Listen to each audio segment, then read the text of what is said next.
Bank একাউণ্টৰ লগত আধাৰ link কৰিলেনে? যদি নাই কৰা অতি সোনকালে কৰি লওক। যদি আপোনাৰ হাতত এণ্ড্ৰইড ফোন আছে তেন্তে বেংক নোযোৱাকৈ ঘৰৰ পৰাই আপোনালোকে আধাৰ লিংক কৰিব পাৰিব। কিন্তু কেনেকৈ পাৰিব, ক'ত পাৰিব, এই সবিশেষ জানিবৰ কাৰণে ভিডিঅ'টো শেষলৈকে চাই থাকক। নমস্কাৰ, মই পল্লৱ, জব নেভিগেটৰ চেনেললৈ সকলোকে স্বাগতম জনাইছোঁ। আশা কৰোঁ সকলো সুস্থ আছে আৰু সুখত আছে।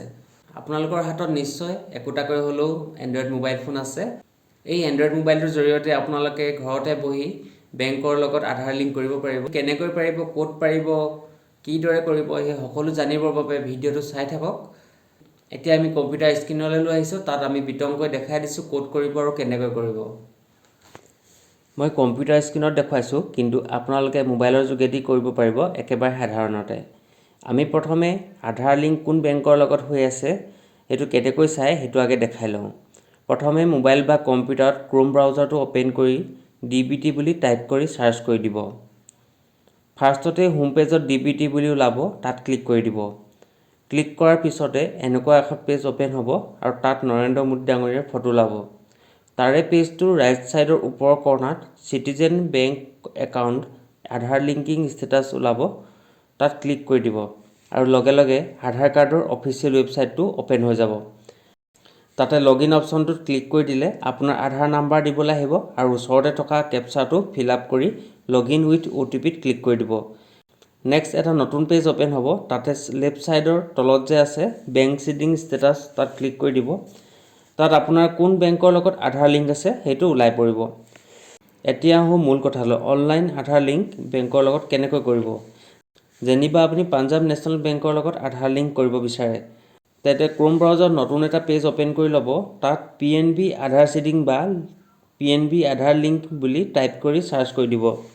চাৰ্চ কৰি দিয়াৰ লগে লগে ফাৰ্ষ্টতে ওলাব OTP based Aadhaar seeding Punjab national bank বুলি, তাত ক্লিক কৰি দিব। নেক্সট পাঞ্জাৱ নেশ্যনেল বেংকৰ অফিচিয়েল ৱেবছাইটটো অ'পেন হ'ব। ইয়াতে বহুতো ছাৰ্ভিচ দেখিব। তাৰ তলতে দেখিব OTP based Aadhaar seeding and authentication of accounts আৰু তাৰ তলতে click here for OTP based Aadhaar চিডিংটো ক্লিক কৰি দিব। ক্লিক কৰাৰ লগে লগে এলাউটোত ক্লিক কৰি দিব।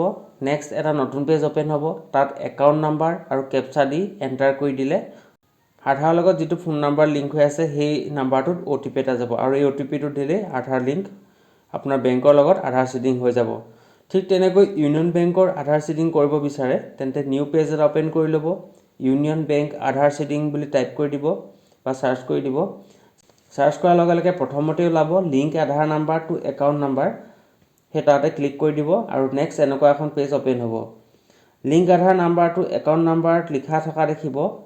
ফাৰ্ষ্ট ইউনিয়ন বেংক একাউণ্ট নাম্বাৰটো দিব, নেক্সট বেংক একাউণ্ট নাম্বাৰ দিব আৰু তলত যাৰ নামত একাউণ্টটো আছে তেওঁৰ নামটো দিব।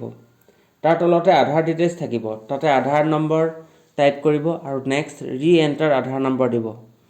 নেক্সট নেমটো টাইপ কৰি এজ পাৰ আধাৰ কাৰ্ডত যিদৰে আপোনাৰ নামটো আছে ঠিক তেনেকৈ টাইপ কৰি তলত কণ্টেক্ট ডিটেইলছত মোবাইল নাম্বাৰ, ইমেইল ID দি ছাবমিট কৰি দিব।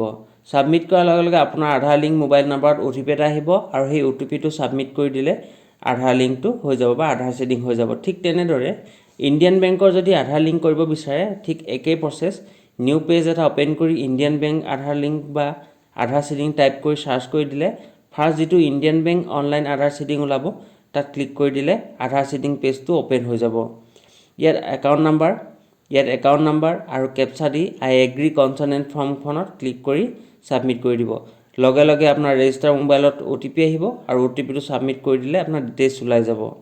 কিছুমান বেংকৰ ডাইৰেক্ট ৱেবছাইটৰ গৈ আধাৰ লিংক কৰাৰ বাদেও এটা বেলেগ প্লেটফৰ্মৰ যোগেদিও আধাৰ লিংক কৰিব পাৰি। কিছুমান বেংকৰ ডাইৰেক্ট অনলাইন আধাৰ লিংক নহয়, সেইবোৰ বেংকৰ এই প্লেটফৰ্মৰ পৰা লিংক কৰিব পাৰি। এই প্লেটফৰ্মটোৰ কাৰণে নিউ পেজ এটা অ'পেন কৰিব। ক্ৰোমত গৈ নিউ পেজ এটা অ'পেন কৰিব। তাত npci.org.in টাইপ কৰিব। চাৰ্চ কৰিলে NPCI হোম পেজটো অ'পেন হৈ যাব আৰু এই পেজটোৰ মাজত দেখিবলৈ পাব আপুনি প্ৰডাক্ট, কনজিউমাৰ মিডিয়া এইবোৰ আছে। তাত থকা ছেকেণ্ড অপশ্যনত থকা কনজিউমাৰটোত ক্লিক কৰি দিব। ক্লিক কৰাৰ লগে লগে তলতে ৰাইট ছাইডৰ শেষলৈ ভাৰত আধাৰ চিডিং আনেবল বুলি থাকিব, তাতে ক্লিক কৰি দিব। তাতে next NPCI home page open হ'ব। তাতে লেফ্ট ছাইডে 2 নম্বৰত থকা আধাৰ চিডিং অপশ্যনটোত ক্লিক কৰি দিলে আপোনাৰ আধাৰ ডিটেইলছ, বেংকৰ নাম, একাউণ্ট নাম্বাৰ দিবলৈ আহিব। ফাৰ্ষ্ট আধাৰ নাম্বাৰটো দি ল'ব নেক্সট ৰিকুৱেষ্ট ফৰ আধাৰ ছিডিংটো ক্লিক কৰিব আকৌ নেক্সট ফ্ৰেছ ছিডিং কৰি নেক্সট সিলেক্ট ইউৰ বেংকত নিজৰ বেংকটো সিলেক্ট কৰি ল'ব যিটো বেংকৰ লগত আপোনাৰ আধাৰ লিংক কৰিব বিচাৰে নেক্সট একাউণ্ট নাম্বাৰ দিব তলত আকৌ কনফাৰ্ম একাউণ্ট নাম্বাৰ দি তলত থকা সৰু বক্সটোত ক্লিক কৰি কেপচাটো ফিল আপ কৰিব নেক্সট প্ৰচেছত ক্লিক কৰি দিব আৰু ক্লিক কৰাৰ পাছতেই আপোনাৰ ৰেজিষ্টাৰ নাম্বাৰত OTP আহিব ৰেজিষ্টাৰ মোবাইল নম্বৰত যোৱা OTPটো আপুনি সাবমিট কৰি দিলে আধাৰ লিংক হৈ যাব এনেকৈ আপোনালোকে সহজতে ঘৰতে বহি আধাৰ লিংক কৰিব পাৰিব আমি যদি কানাড়া বেংকৰ আধাৰ ছিডিং কৰিব বিচাৰো তেন্তে NPCI প্লেটফৰ্মৰ পৰা কৰিব লাগিব বন্ধু বান্ধৱীসকল আজিলৈ ইমানেই যদি ভিডিঅ'টো আপোনালোকৰ উপযুক্ত বুলি ভাবিছে তেন্তে চেনেলটো সাবস্ক্ৰাইব কৰি দিব আৰু লগতে নেক্সট ভিডিঅ'ৰ আপডেট পাবৰ কাৰণে বেল আইকনটো ক্লিক কৰি থব ধন্যবাদ